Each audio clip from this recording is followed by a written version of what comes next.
গো, কি হয়েছে তোমার?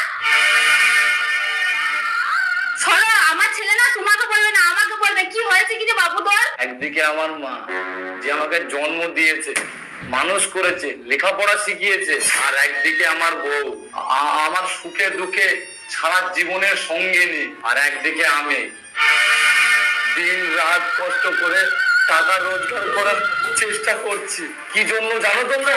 শুধু তোমাদেরকে ভালো রাখার জন্য। আজকে অফিসে আমার মালিকের সঙ্গে ঝগড়া হয়েছে। আমি জানি না কালকে আমার চাকরিটা থাকবে কি থাকবে না,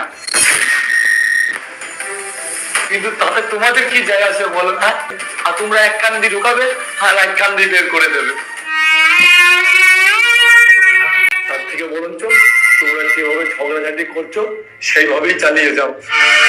তারপরে যদি তোমাদের কাছে সময় থাকে তখন তোমরা পারলে আমাকে নিয়ে একটু ভেবো।